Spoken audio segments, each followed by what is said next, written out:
Sarah's a curator at a museum. I know it's kind of embarrassing since she's one of my best friends, but I've never actually been to that museum and I don't know a thing about it. It could be packed with exhibits about mummies and griffins and all kinds of mythical creatures, or it could just be an art museum with nothing but paintings and sculptures. Honestly, I just have no clue. Sarah's never pushed me to go, probably because she knows museums aren't really my thing.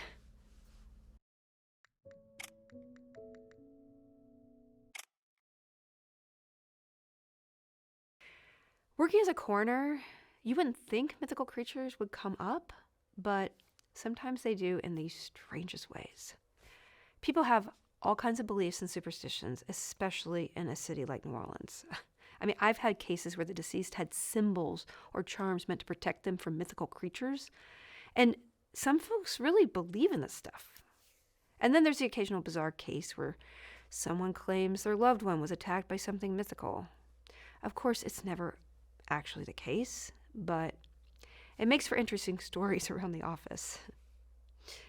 A disturbing number of people try to blame the Rougarou for anything they can't explain. It's like their go-to explanation for any strange or violent death, as if it's a perfectly logical conclusion.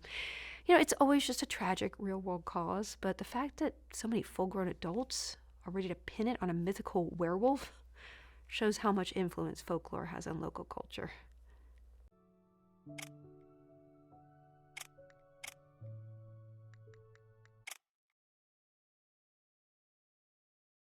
All right, so in New Orleans, you got the usual Santa Claus folklore, but then you've also got Papa Noel, which is like Santa with a Cajun twist, and it's pretty awesome.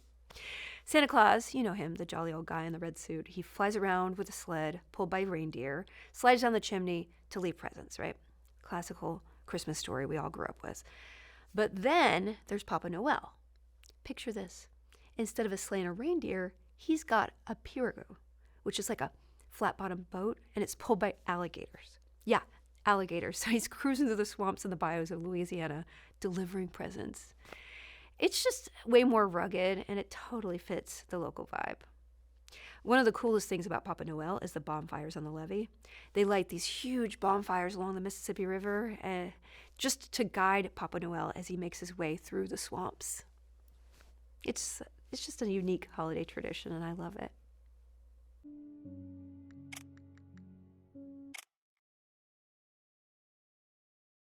There aren't really bears in New Orleans.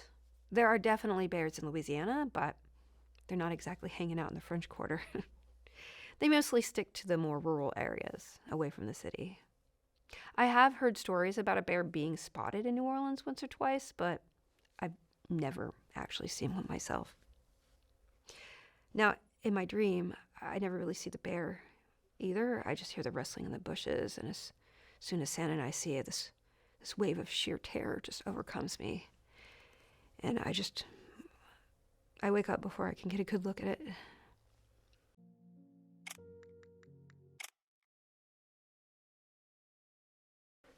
My dad visited me in New Orleans once. We ended up doing all the touristy things. We started with the French Quarter, heading up Jackson Square. We also did the haunted history tour, hearing all the ghost stories and legends about vampires and voodoo with him. It made it a lot more fun.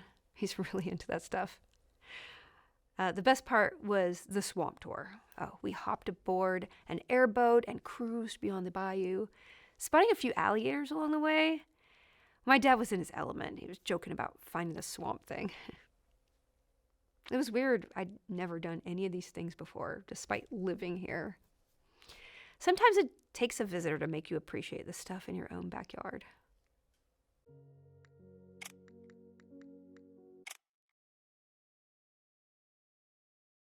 Fear in New Orleans is a unique mix. I mean, sure, there's the usual worry about crime and hurricanes, but then there's this local layer of lore too. People talk about haunted places and voodoo and supernatural forces.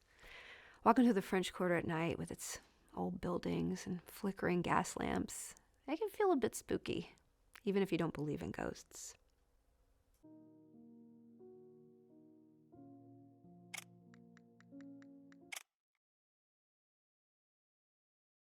I had never been to New Orleans before I moved there. When I was a kid, the only thing I knew about it was Mardi Gras. I pictured it as this wild, colorful place with parades and beads flying everywhere. And that was pretty much the extent of my knowledge. It wasn't until I actually moved there that I got to see how much more there was to the city.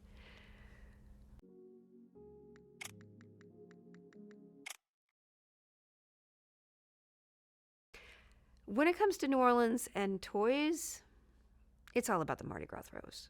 I mean, during Mardi Gras, the city goes all out with parades, and one of the biggest highlights is catching the throws.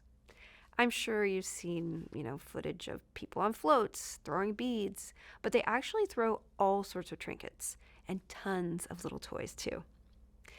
Kids here grow up with unique collections from the parades, everything from plastic figurines to, little tiny stuffed animals.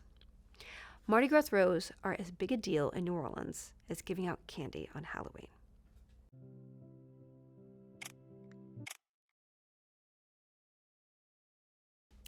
I know that Gambit from the X-Men is from New Orleans, but I haven't read any of his comics, so I don't know how much New Orleans is featured in them. The comic that really embodies the essence of New Orleans for me is Voodoo Child. It's not even your typical comic. In fact, it's quite odd. It can be a bit confusing at times, but that's part of what I enjoy about it. It makes you think. The story, it dives into the mystical aspects of New Orleans, and it really focuses on the local legends like the Rougarou. Yeah.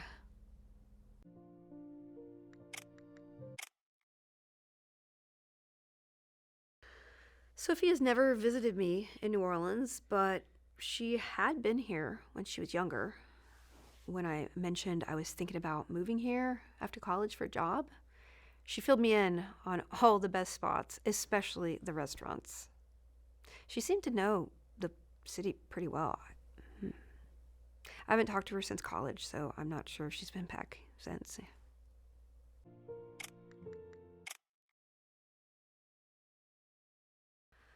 Scott's been a New Orleans guy his whole life. He grew up in the city, went to school there, and never really thought about leaving. He knows the city really well. He's got a million stories about Mardi Gras. He's also a big foodie. It seems like he's probably tried every restaurant in the city. Whatever type of food you're looking for, ask Scott. He'll tell you the best place to get it.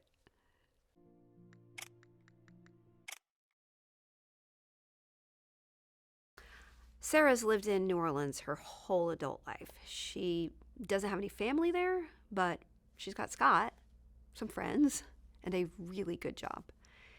With all that, she'll probably stick around New Orleans forever.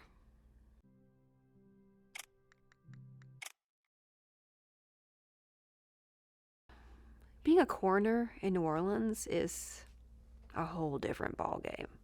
The city is drenched in local folklore and superstition, which seeps into just about everything, including my work. You got all these stories about voodoo, ghosts, and mysterious deaths that get people talking and speculating. Sometimes I come across a case, where locals believe there's something supernatural going on. You get folks who are convinced that a death has some connection to voodoo rituals or ancient curses. It can be kind of a challenge to separate the myths from the facts. It adds a layer of complexity to the job, but it also makes it fascinating. I'm not just dealing with the science of death. I'm navigating a whole cultural landscape that believes in the mystical and the unexplained. Yeah, it keeps things interesting, for sure.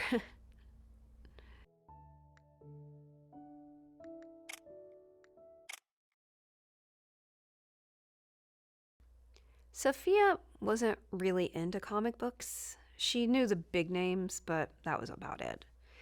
It was one of the few things I actually knew more about than she did, which was kind of refreshing. Most of the time, she was the expert on everything, but when it came to superheroes and storylines, that was my territory.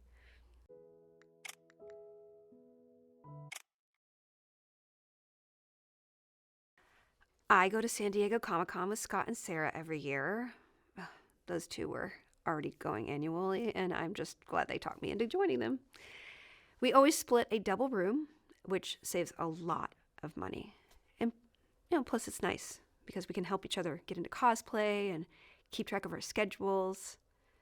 Yeah, we make a pretty good team.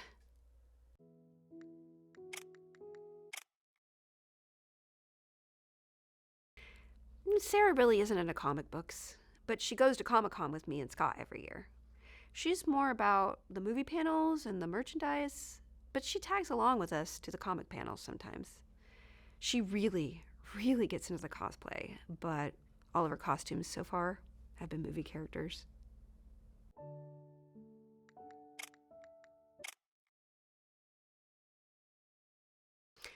There are a bunch of smaller characters in comics who are actually coroners, but my favorites have to be The Flash and iZombie. The Flash was a forensic scientist, which is close enough for me. I mean, he uses his skills to solve crimes and, save the world with super speed. And then there's iZombie, where Liv Moore is a medical examiner who eats brains to solve crimes. Now, in the iZombie comic, Liv wasn't a medical examiner. It was actually about a different character altogether, but the TV show version made her a medical examiner, and the show was awesome, so I am going to count it. I love the idea of a coroner also having superpowers that help them fight crime, but then again, I'm a little biased.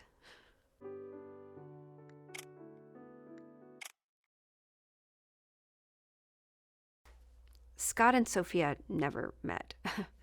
I was pretty tight with Sophia back in college, but we totally lost touch afterwards.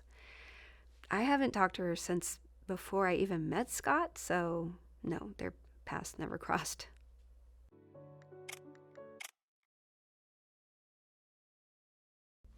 Sarah and Sophia never met, but they probably get along. They're both smart, no nonsense, and always on top of things. It's funny how I keep finding friends with the same type of personality, right? Sarah actually reminds me a lot of Sophia.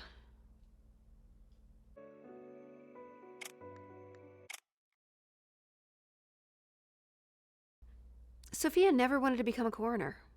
I know she was studying criminal justice, but I'm not sure what her career goals were. We lost touch after college. And as far as I know, she's not on social media, so I have no idea what she's up to these days.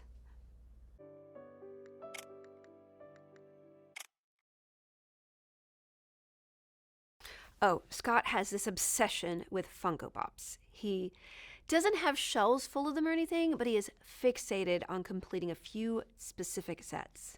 It's like a personal side quest he refuses to abandon. I don't get the appeal, but I get how important it is to him.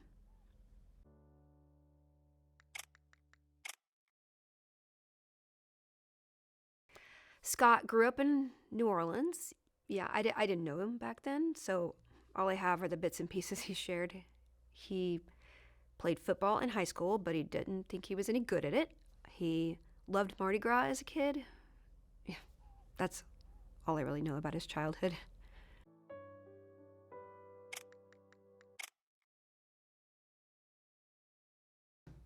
Now, I would never be afraid of Scott. Out of all the people I know, he is probably the person I feel safest around. I trust him completely.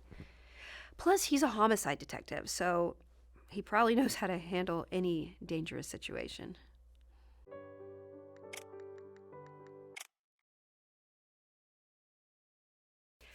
Scott's father was a detective too, and he retired a few years back. He worked in homicide and was known for solving a few pretty high-profile cases. Scott told me about how his dad cracked a major organized crime ring back in the day, which was a huge deal in their department. He and Scott, they have this tradition of meeting up every Sunday for breakfast.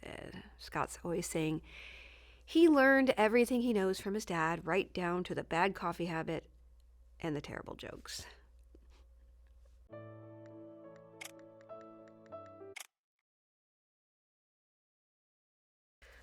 Scott and bears? Oh, yeah, that one's an easy one. Scott has this running gag about bears. Every time we work on a case together and there's any sign of a struggle, he asks if I think a bear did it. And it started when we were discussing an autopsy where the victim was clearly shot. Scott, completely straight-faced, asked if I thought it was a bear attack. And ever since then, he sneaks in bear jokes whenever he can. It's ridiculous, but it lightens the mood in a job that can get pretty heavy. So, yeah, Bears and Scott are definitely linked in my mind because of his goofy sense of humor.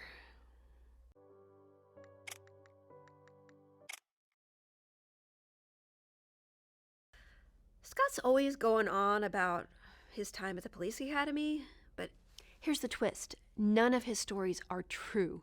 The guy just recites scenes from the police academy movies like that's what he went through. That's his sense of humor for you. So, thanks to all his jokes, I have no clue what his real experience was like. I don't know.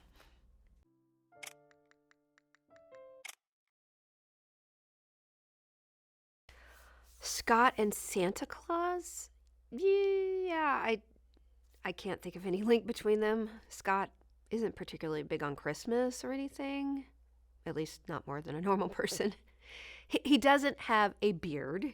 He's not heavyset, and he has never mentioned Santa that I can remember. Yeah, there's really nothing about Scott that would make me think of Santa Claus.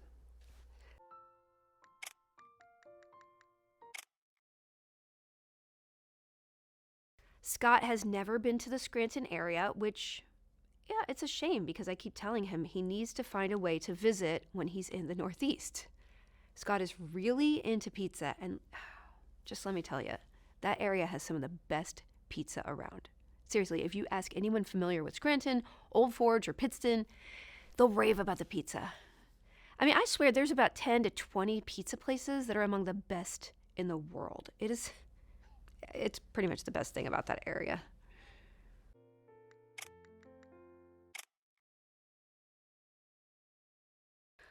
Sarah has got a thing for action figures and memorabilia. She's got stuff from every fandom you can think of. She's also into Funko Pops, just like Scott. Her prized piece is an original production puppet from The Nightmare Before Christmas, which is cool.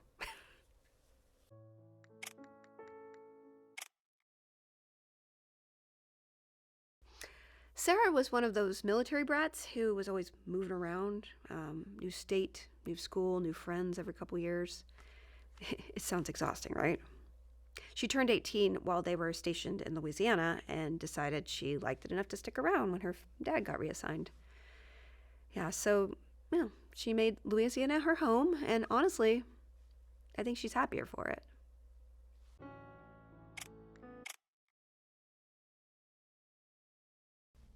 Sarah and Scott have been together for years, and honestly, they're just one of those couples that makes you believe in soulmates. They're both into a lot of the same stuff, like movies, conventions, and all of that, and they balance each other out just really well. Sarah's a planner, always making sure everything's organized, while Scott's more laid back and just goes with the flow. They're basically just perfect for each other.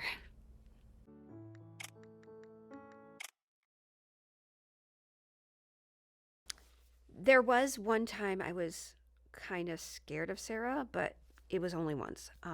We were getting ready for Comic-Con, showing off our cosplay costumes. I was dressed as Doctor Strange, feeling all cool and magical.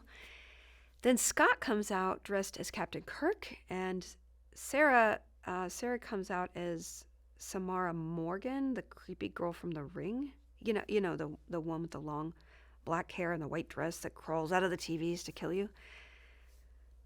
Something about seeing them in costume just triggered this panic attack. I've only had a few of those in my whole life, but man, it was embarrassing. I'm not a very good Doctor Strange if I can't handle even seeing the girl from The Ring, right?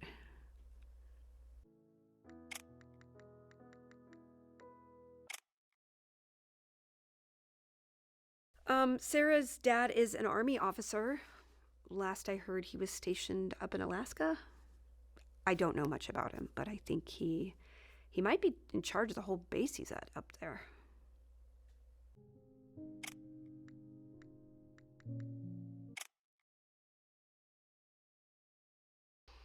The biggest connection in my mind between Sarah and Santa, it's her holiday invites.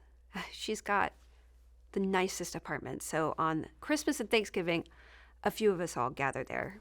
She decorates for Christmas, puts up a tree and decorations. She doesn't go overboard because her place is still kind of small. My new apartment is actually bigger than hers.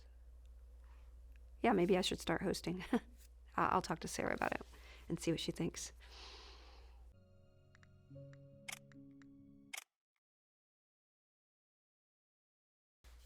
There's really no strong link between Sarah and a bear. The best I can think of is one time she got a hoodie with little bear ears on the hood. Scott started calling her Mama Bear when she wore it. I thought she liked the nickname, but she stopped wearing it after a few weeks, and I haven't seen it since, so yeah, maybe she didn't.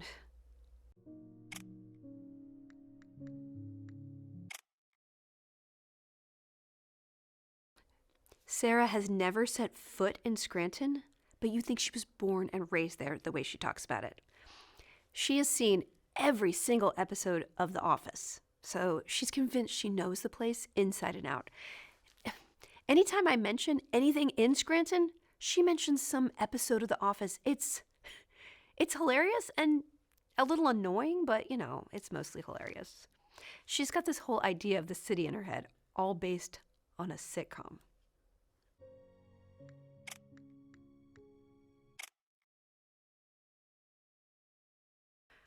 Sarah told me that she changed schools every few years as a kid because her family kept moving. I thought that sounded awful, but apparently she liked it. She said she enjoyed always being the new kid. Plus, no matter how badly she'd embarrass herself, the next year she'd be at a new school where no one knew about it. Honestly, that part sounds kind of nice.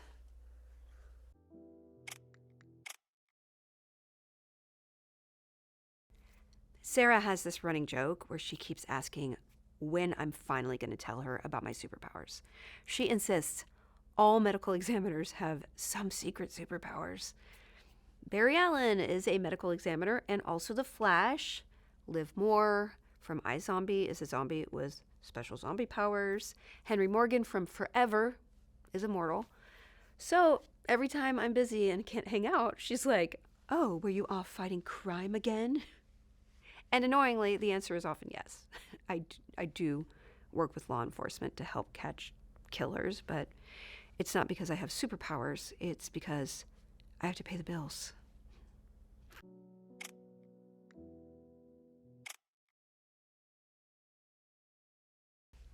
I wouldn't have met Scott if it weren't for my job as a coroner. We have worked together on a ton of cases, but one that stands out was this guy who died of a heart attack in his 40s. What made it memorable wasn't the cause of death, it was the house. Every inch of it was covered in protection spells, charms, and handwritten symbols. There were crystals on every windowsill, salt lines around every door, and even little jars of herbs tucked into corners. He had protection candles, amulets, you name it. This man did everything possible to protect himself from dark forces, but apparently not from high blood pressure or cholesterol.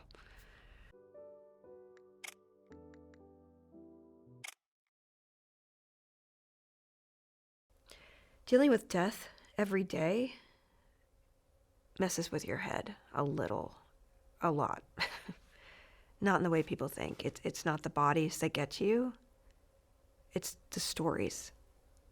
Every one of them is connected to some crime or tragedy. I have had cases where a single decision ruined 5 lives in 10 seconds. Like stupid, reckless stuff, like drunken fights, botched robberies, revenge plans that spiraled out of control. Even small crimes can spiral until someone ends up on my table.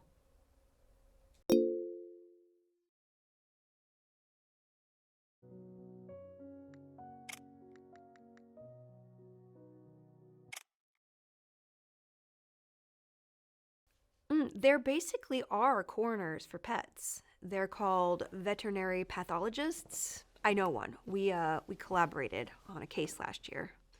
She deals with all the same work I do, just on the animal side of things. Yeah, I don't know if I'd be able to do her job. I can handle working with the deceased, but if I had to perform autopsies on cute little animals all the time, I might need a new line of work.